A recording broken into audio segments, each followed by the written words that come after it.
बिस्मिल्लाहिर्रहमानिर्रहीम। अहालिया ने हल्का 145 लाहौर जानते हैं कि मरकज़ी जमीयत अहले हदीस पाकिस्तान ने हमेशा इस हल्के के अवाम की फलाह बहबूद और उनके मफादात का तहफ़्फ़ुज़ किया है। अल्हम्दुलिल्लाह हल्के का कोई भी मसला हो हम हमेशा उसमें पेश रहे हैं। लोगों के मसाइल थाने कचहरी के मुतलका हों, बाबदा के मुतलका हों, हस्पतालों के मुतलका हों या किसी और भी सतह के, अल्हम्दुलिल्लाह मरकज़ 106 रावी रोड लाहौर ने हमेशा हल्के की अवाम का साथ दिया है और हमने अपने हल्के की अवाम के मफादात का तहफ़्फ़ुज़ किया है। तूफ़ानी बारिशों में भी खड़े होकर और तपती हुई धूप में भी अल्हम्दुलिल्लाह खड़े होकर हमने अपने हल्के की अवाम के हकूक़ की जंग लड़ी है और हकूक़ की बात की है।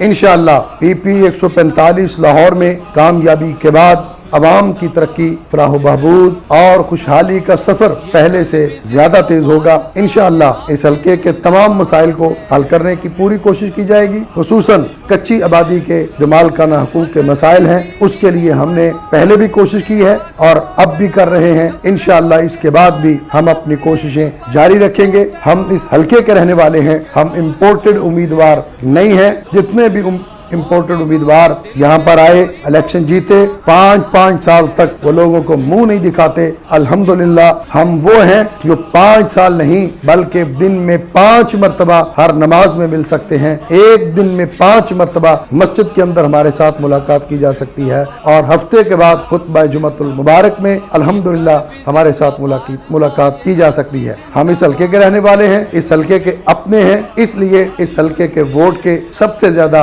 हकदार भी हम हैं। हम ये समझते हैं कि हल्के की अवाम मरकज 106 रावी रोड लाहौर के नुमाइंदे बाबर फारूक रहीमी को किताब के निशान पर 25 जुलाई को मोहर लगा के जितवाएंगे और इंशाअल्लाह इस हल्के की तरक्की और खुशहाली का सफर पहले से तेज होगा।